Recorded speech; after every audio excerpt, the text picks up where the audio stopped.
Good morning विद्यार्थी मित्रों। कक्षा 10 विज्ञान में आज हम पाठ पढ़ेंगे हमारा पर्यावरण। 15 नंबर का अध्याय है हमारा पर्यावरण। पर्यावरण के बारे में पहले हम लोग 2-3 शब्द देख लेते हैं। पर्यावरण क्या है? तो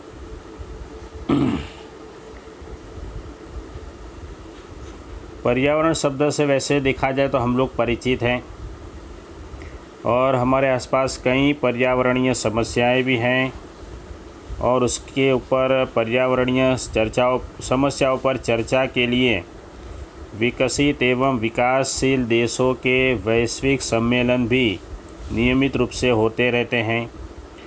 इस अध्याय में हम चर्चा करेंगे कि विभिन्न कारक पर्यावरण में किस प्रकार अन्योन्य क्रिया करते हैं तथा हम पर्यावरण पर क्या प्रभाव डालते हैं। पर्यावरण की थोड़ी सी बातें हो गई। हम लोग आज का सवाल शुरू करेंगे। पहला सवाल है पारितंत्र और उसके घटक। पारितंत्र किसे कहते हैं और उसके घटक कौन से हैं उसकी बात करेंगे। तो सभी जीव, पृथ्वी पर बसने वाले सभी जीव जैसे कि पौधे, जंतु, सूक्ष्मजीव, मानव तथा भौतिक कारकों में परस्पर अन्योन्य क्रिया होती है तथा प्रकृति में संतुलन बनाए रखते हैं। किसी क्षेत्र के सभी जीव तथा पर्यावरण के अजैव कारक संयुक्त रूप से जो तंत्र बनाते हैं उसे कहते हैं पारितंत्र। अतः एक पारितंत्र में सभी जीवों के जैव और अजैव घटक होते हैं। ये जैव और अजैव घटक। भौतिक कारक कौन से हैं? तो ताप, वर्षा, वायु, मृदा एवं खनिज, ये सभी भौतिक कारक अजैव घटक हैं। आगे चलते हैं। पारितंत्र में हमें इतना ही लिखना है। जैव और अजैव घटक की बात हो गई।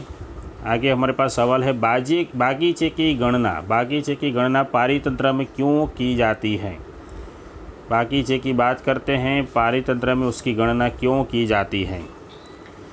तो बागीचे में आप लोगों ने देखा होगा कि विभिन्न पौधे जैसे कि घास, वृक्ष, गुलाब, चमेली, सूर्यमुखी जैसे फूल वाले सजावटी पौधे तथा मेढक, कीट एवं पक्षी जैसे जंतु दिखाई देंगे। यह सभी सजीव परस्पर अन्योन्य क्रिया करते हैं। अन्योन्य तथा इनकी वृद्धि, जनन एवं अन्य क्रियाकलाप पारितंत्र के अजैव घटकों द्वारा प्रभावित होते हैं। अतः एक बागीचा एक पारितंत्र ही कहलाता है। पारितंत्र के कुछ प्रकार भी हैं यहाँ पर। वन, तालाब और झील, यह पारितंत्र के प्रकार हैं। ये प्राकृतिक पारितंत्र हैं, जबकि बगीचा और खेत जो हैं वह मानव निर्मित कृत्रिम पारितंत्र हैं। आगे का सवाल हमारे पास है उत्पादक। उत्पादक की बात करते हैं। तो जीवन निर्वाह के आधार पर जीवों को हम 3 हिस्सों में बांट सकते हैं: उत्पादक, उपभोक्ता एवं अपघटक। इसमें उत्पादक की बात करते हैं कि जो भी जीव सूर्य के प्रकाश एवं क्लोरोफिल की उपस्थिति में अकार्बनिक पदार्थों से कार्बनिक पदार्थ बनाते हैं, जैसे कि शर्करा एवं मंड का निर्माण करते हैं, यानी प्रकाश संश्लेषण की क्रिया करते हैं। यह सभी हरे पौधे एवं नील हरित शैवाल जिनमें प्रकाश संश्लेषण की क्षमता होती है उन्हें हम कहते हैं उत्पादक। यानी प्रकाश संश्लेषण की क्रिया करने वाले सभी जीवों को हम उत्पादक कहते हैं। आगे बढ़ते हैं। हमारे पास नया सवाल है उपभोक्ता किसे कहेंगे। उपभोक्ता की बात। तो सभी जीव प्रत्यक्ष अथवा परोक्ष रूप से अपने जीवन निर्वाह के लिए उत्पादकों पर निर्भर होते हैं। ये जीव जो उत्पादक द्वारा उत्पादित भोजन पर प्रत्यक्ष अथवा परोक्ष रूप से निर्भर करते हैं। उत्पादक द्वारा उत्पादित भोजन पर यह निर्भर होते हैं, इसीलिए उन्हें उपभोक्ता कहा जाता है। उपभोक्ता को मुख्यतः शाकाहारी, मांसाहारी तथा सर्वाहारी एवं परजीवी में बांटा गया है। उपभोक्ता को कितने हिस्सों में बांटा गया है? 4 हिस्सों में। आगे हमारे पास सवाल है अपमार्जन। यहाँ पर सवाल है अपमार्जन, साइड पर है। अपमार्जक अथवा अपघटक समझाइए। तो ये सवाल का आंसर यहाँ पे मिलेगा। तो आप लोगों ने देखा होगा कि कभी कोई जीव जो है उसकी मृत्यु होती है तो क्या होता है? तो जीवाणु और कवक जैसे सूक्ष्म जीव मृत जैव अवशेषों का अपमार्जन करते हैं, यानी अपघटन करते हैं। ये सूक्ष्म जीव अपमार्जक हैं क्योंकि ये जटिल कार्बनिक पदार्थों को सरल अकार्बनिक पदार्थों में बदल देते हैं, जो मिट्टी में चले जाते हैं तथा पौधों द्वारा पुनः उपयोग में लाए जाते हैं। इनकी अनुपस्थिति में मृत जंतुओं एवं पौधों पर क्या प्रभाव पड़ेगा? आप लोग सोच सकते हैं, उसका विघटन हो जाएगा। इनकी अनुपस्थिति में मृत जंतु और पौधों पर क्या प्रभाव पड़ेगा? तो उनका विघटन नहीं होगा। और अपमार्जकों के न रहने पर मृदा की प्राकृतिक पुनः पूर्ति भी नहीं होती, मृदा को भी नुकसान होता है। आगे चलते हैं नए सवाल की तरफ। आहार श्रृंखला की और उसके प्रकार।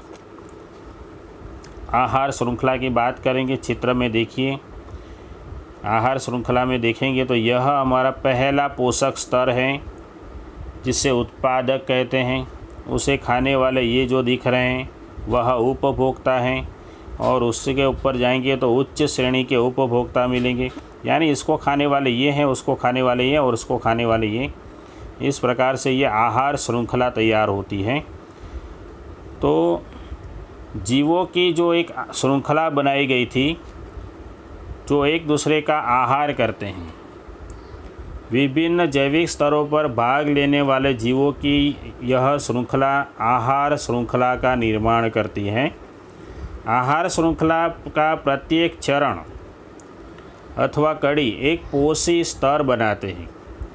स्वपोषी अथवा उत्पाद जो है वह प्रथम पोषी स्तर है तथा सौर ऊर्जा का स्थिरीकरण करके उससे विषम पोषियों अथवा उपभोक्ताओं के लिए उपलब्ध कराते हैं। प्रथम पोषी स्तर जो है वह उपभोक्ता के लिए बहुत ही आवश्यक है।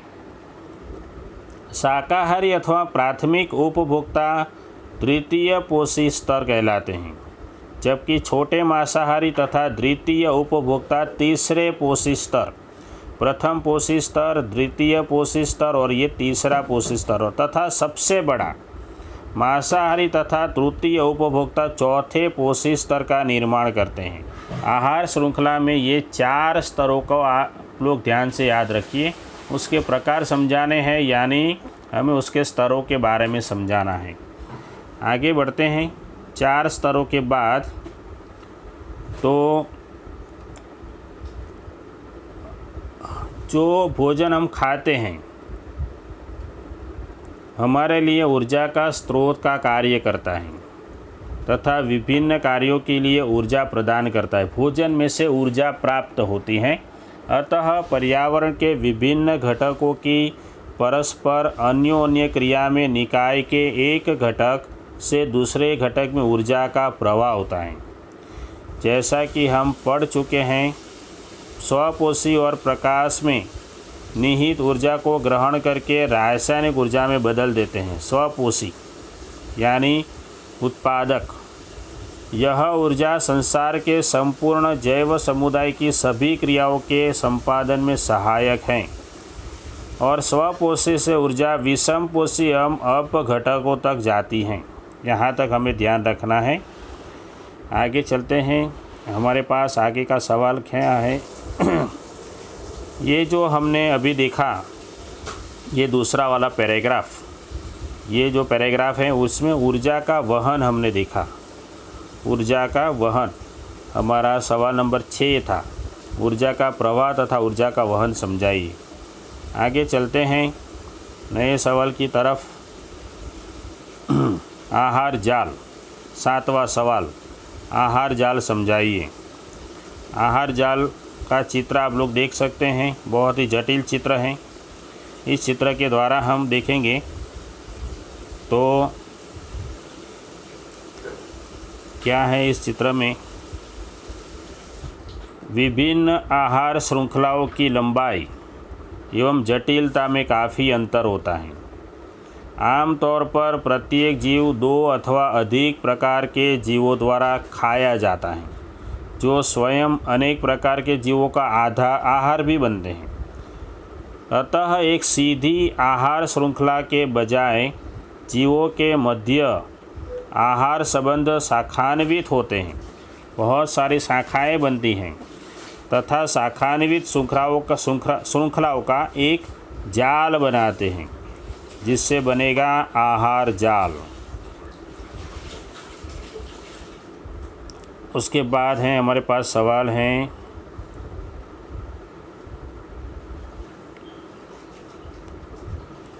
ऊर्जा का प्रवाह एक दिशा में क्यों होता है। सवाल मैंने नहीं लिखा है, आप लोग लिख सकते हैं कि ऊर्जा प्रवाह का ये चित्र दिया गया है। यह चित्र जो ऐसे ध्यान से देखिए, सूर्य प्रकाश हैं, उसका उपयोग करके उत्पादक अपनी खुराक बनाते हैं। उत्पादकों का उपयोग करते हैं शाकाहारी, शाकाहारी का उपयोग करते हैं मांसाहारी, और उसका उपयोग करेंगे शीर्ष मांसाहारी। यानी ऊर्जा का प्रवाह जो है वह नीचे से ऊपर की ओर जाता है, लेकिन ऊपर से नीचे की ओर वह वापस नहीं आता। यानी एक दिशिक ऊर्जा का प्रवाह जो है वह एक ही दिशा में गति करता है। तो उसका ये सवाल है। ऊर्जा प्रवाह के चित्र में हमने देखा कि 2 बातें स्पष्ट होती। पहली बात है कि ऊर्जा का प्रवाह एक दिशिक अथवा एक दिशा में होता है। कैसे होता है, तो स्वपोषी जीवों द्वारा ग्रहण की गई ऊर्जा पुनः सौर ऊर्जा में परिवर्तित नहीं होती तथा शाकाहारियों को स्थानांतरित की गई ऊर्जा पुनः स्वपोषी जीवों को उपलब्ध नहीं होती। अभी हमने समझाया था चित्र में। जैसे यह विभिन्न पोषी स्तरों पर क्रमिक स्थानांतरित होती हैं, अपने से पहले स्तर के लिए उपलब्ध नहीं होती।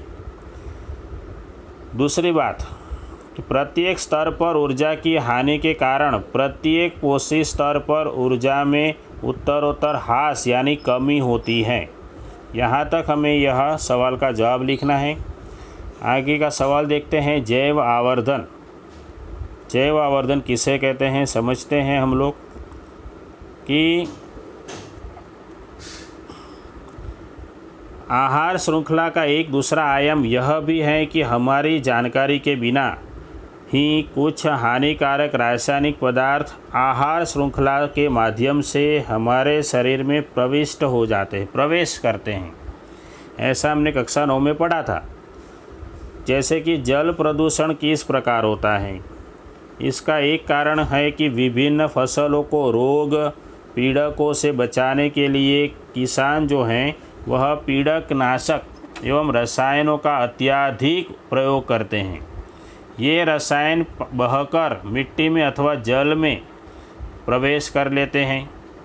मिट्टी से इन पदार्थों का पौधों द्वारा जल एवं खनिजों के साथ साथ अवशोषण हो जाता है तथा जलाशयों से यह जलीय पौधे एवं जंतुओं में भी प्रवेश कर जाते हैं।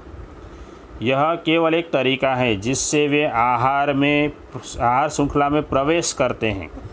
ये पीड़कनाशक और रसायन आहार श्रृंखला में प्रवेश कर लेते हैं क्योंकि ये पदार्थ अजैव निम्नीकृत हैं। यह प्रत्येक पोषी स्तर पर उत्तरोत्तर संग्रहित होते जाते हैं। क्योंकि किसी भी आहार श्रृंखला में मनुष्य शीर्षस्थ हैं, इसीलिए अंत में सभी रसायन देखा जाए तो हमारे शरीर में ही संचित हो जाते हैं। इस घटना को कहते हैं जैव आवर्धन।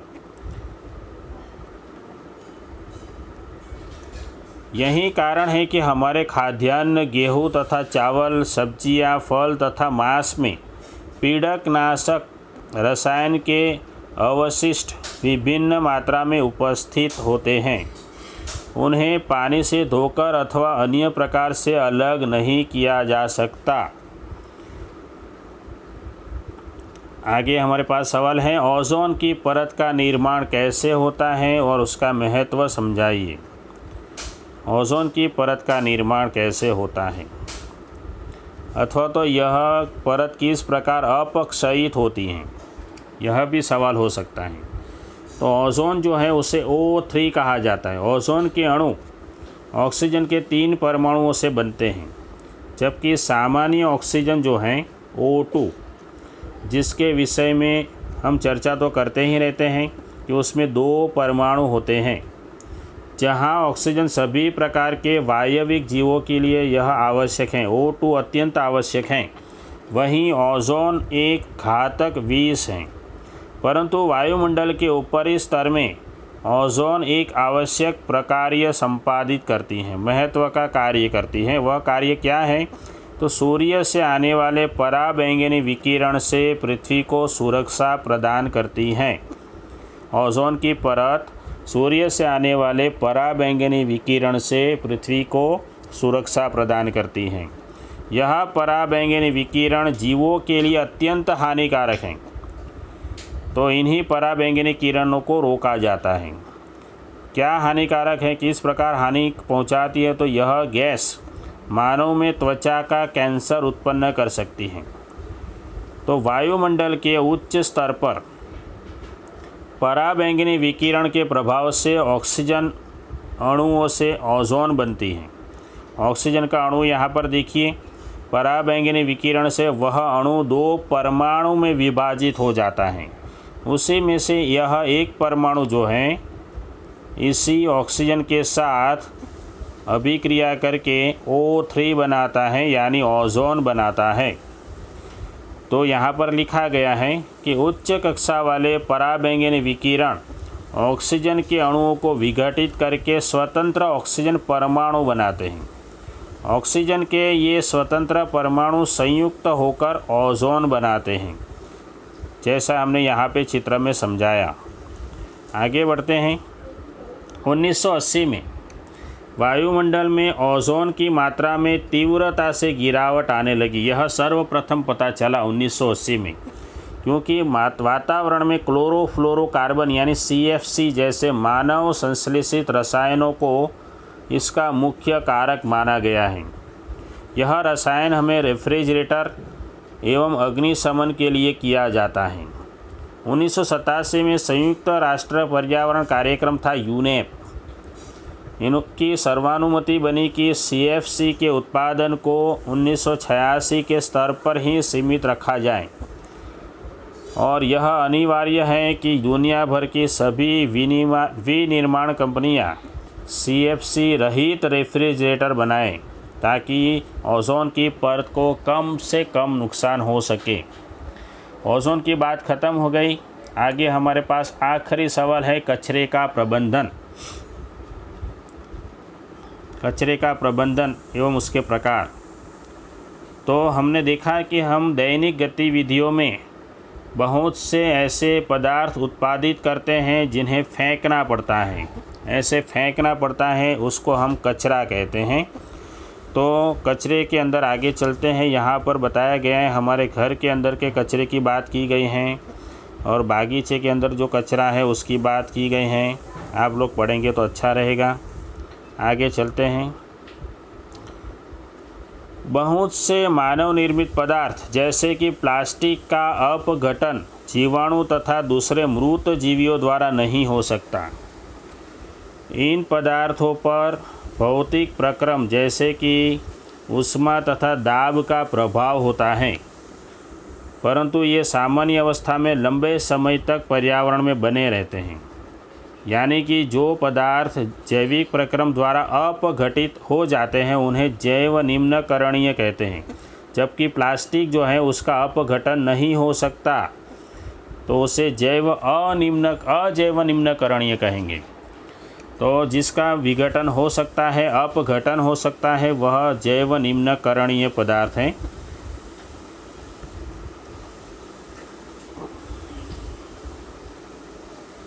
और जो अपघटित नहीं होते उसे अजैव निम्न करणीय कहते हैं। यह पदार्थ सामान्य रूप से अक्रिय होते हैं, यानी कोई क्रिया नहीं करते, ऐसे ही पड़े रहते हैं, लंबे समय तक पर्यावरण में बने रहते हैं अथवा पर्यावरण के अन्य सदस्यों को हानि पहुंचाते हैं। किसी भी नगर एवं कस्बे में जाने पर चारों ओर कचरे के ढेर दिखाई देते हैं और बड़ी मात्रा में हमें खाद्य पदार्थों की खाली थैलियाँ भी इधर उधर फैली दिखाई देती। ये सभी चीज़ें कचरा हैं। उसके दो प्रकार हमने देखे। यहाँ पर विद्यार्थी मित्रों हमारा पाठ ख़त्म होता है और आगे हम पहला पाठ शुरू करेंगे। यह पाठ बहुत ही छोटा था, मात्र और मात्र 3 मार्क्स का पूछा जाता है बोर्ड में, 80 में से 3 मार्क्स का। ये 10 सवाल हैं आप लोगों के पास, वीडियो के अंदर ही हैं, आप लोग लिख लेना। दूसरी एक और बात है कि आप लोग वीडियो देखेंगे तो वीडियो देखने के बाद मेरे चैनल पर चले जाइए, या तो सभी शिक्षकों की वीडियो चैनल यूट्यूब पर वीडियो चैनल है, यूट्यूब चैनल पे जाने के बाद वहाँ पर सब्सक्राइब कर दीजिए। चैनल पर सब्सक्राइब करेंगे ऐसा लिखा होगा, सब्सक्राइब करके पूरा स्पेलिंग लिखा होगा। बाजू में यहाँ पर बेल आइकन होगा, बेल आइकन को दबा दीजिए, सब्सक्राइब कीजिए और बेल आइकन को दबा दीजिए, ताकि जब भी वीडियो यहाँ से अपलोड होती हैं तो तुरंत आप लोगों को अपने मोबाइल में इसकी सूचना मिल जाती है और उसी दिन आप इसका अभ्यास भी कर सकते हैं। तो सब्सक्राइब करना ना भूलिए और बेल आइकन दबाना भी नहीं भूलना है। तो आगे चलते हैं अगले वीडियो की तरफ। सोमवार को हमारा दूसरा एक वीडियो आएगा साइंस का। तब तक धन्यवाद।